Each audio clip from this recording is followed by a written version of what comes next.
All right, in 2.6, we're just going to spend a day here. And we're going to take a look at some alternative ways to solve third and fourth degree polynomials. We'll start with a quick review of the only way that we've learned so far. And here I've got a cubic, x to the third plus 6x squared plus 5x minus 12. And at this point, if I were to give you a cubic and find the zeros, your response should be, well, we need to be given one first so we can find the other two.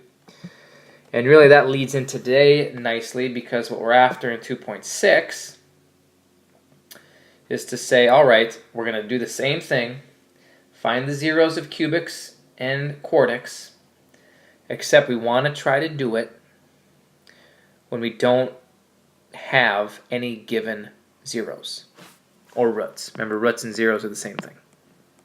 Okay, same thing. So as far as the review goes, if I were to give you one of the zeros at x equals 1,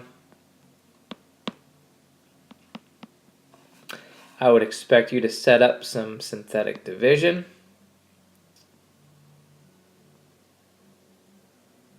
One times 7 is 7. Adding those, you get 12, 12, and 0. Okay? This verifies that x equals 1 is a 0. But the bigger thing that it does is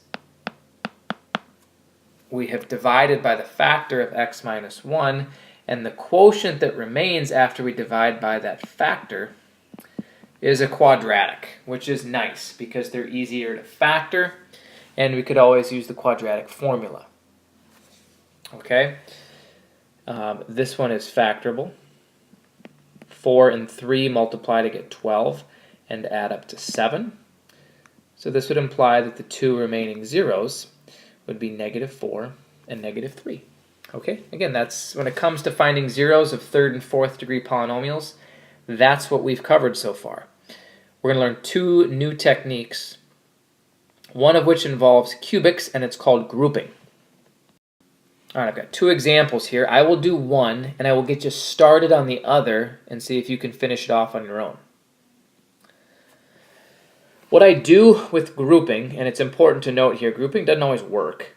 Okay, it works for some cubics, not others, which is why third and fourth degree polynomials can be tricky to deal with, because there's no one strategy that you can apply to all of them. Some techniques sometimes work, sometimes they don't. That's just the nature of higher degree polynomials. That's why they're kind of difficult to work with. But I split it up into two groups of 2. Notice both of these examples are with cubics. These only apply to third degree. I look at these first two terms, x to the third and 5x squared, and I see they have a common factor of x squared. And after I divide out that common factor, what's left over is x plus 5. I'm going to do the same thing with the second group of 2 terms. But now the common factor I see is the constant 4, and after I divide that out, I'm also left with x plus 5. Notice how after I take out those common factor, that common factor, I should say, of those two groups, I'm left with the same thing. And that's the sign here that grouping is a good idea. It's going to work. Because then what I can do is take the two things I factored out, x squared plus 4, notice a quadratic, which I like, and I've basically taken out this factor of x plus 5. Now a factor of x plus 5 tells me there's a 0 at x equals -5, but then over here, I can take that quadratic, which are easier to deal with than cubics. I can set that factor equal to 0 and just solve that quadratic. Subtracting 4 from both sides, I get x squared equals -4. And then I can take the square root, and x is positive or -2i. I've got two complex zeros and 1 real 0. All right, I have my 3, which I should because this is a cubic. But here, using the strategy of grouping, I solve this cubic without having been given any of the zeros. All right. Now the second example I will primarily leave for you to do, but just to get you started, okay, there's my two groups of 2. Once again, the common factor of the first 2 is x squared, and I'm left with x plus 4. The common factor in the second 2 is -9, which again leaves x plus 4. Okay? Pretty similar to our first example from there. See if you can finish that one off.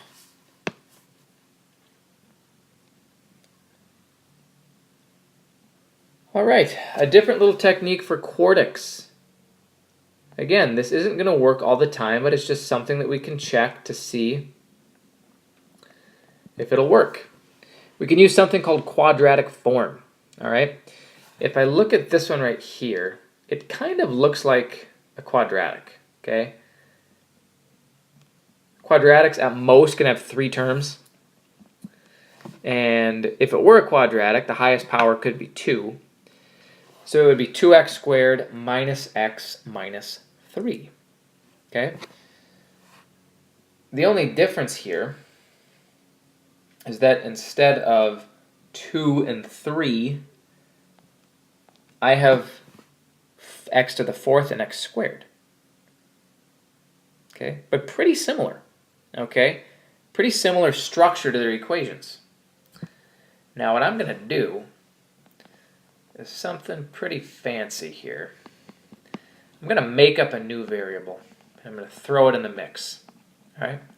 Sometimes in mathematics we call these dummy variables. I'm just going to make up a new one.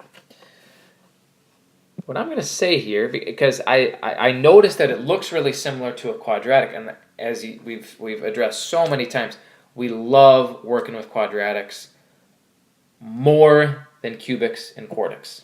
They're just easier to work with relative to those other 2 types. Let's introduce this new variable y, and the only thing that we're going to say about y is that it's equal to x squared.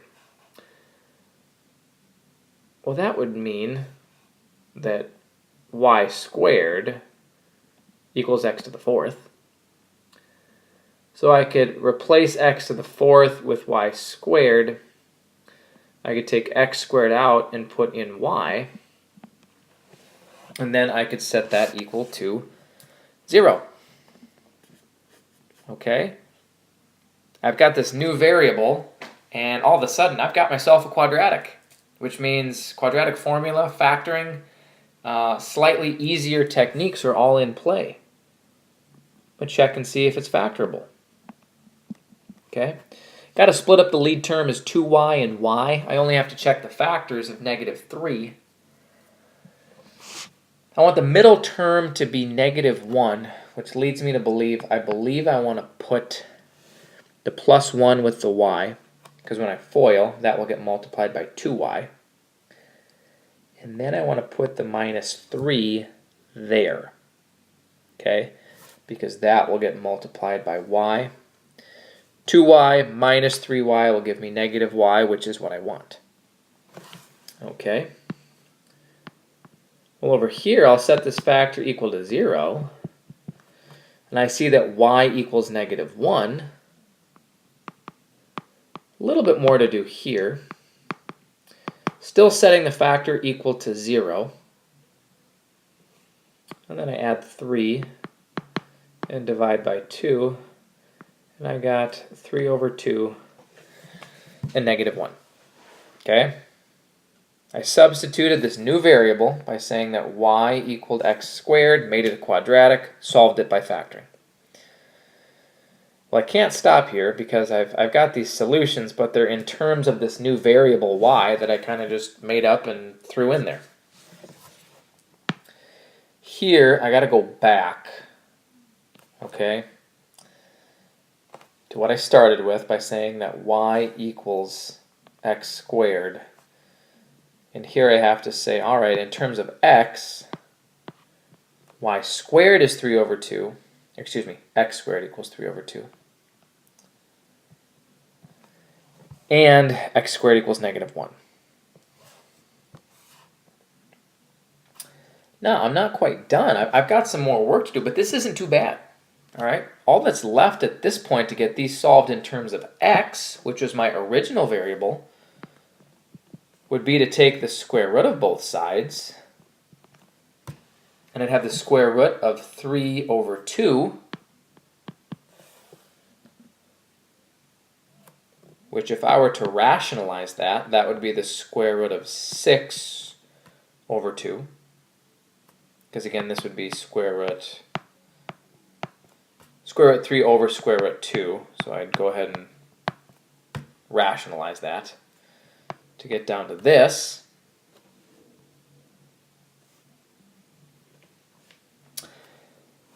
So here, there's two of my solutions.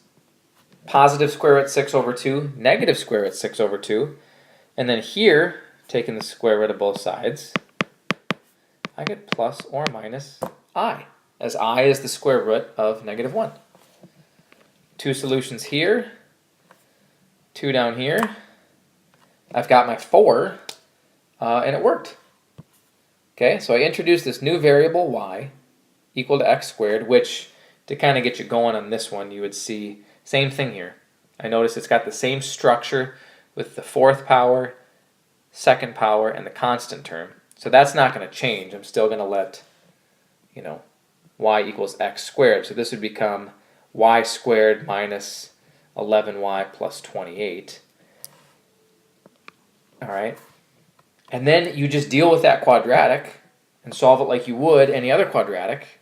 And the only additional work we have left is right here. We have to come back and substitute that variable that we made up out and put it back in terms of x.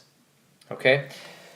Again, this technique is called quadratic form. And the reason it takes that name is if I go back up to the top, I notice that these quartics with those 3 terms, which is coming from the fact that they're missing an x term and they're missing x to the 3rd, they kind of take the same form as quadratics, all right, with having x to the 4th and x to the x squared instead of x squared and x to the 1st.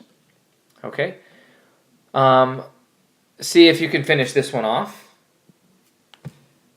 and get that solved, but that is all we're going to take a look at in 2.6. Again, the 2 new techniques, grouping with cubics and quadratic form with quartics.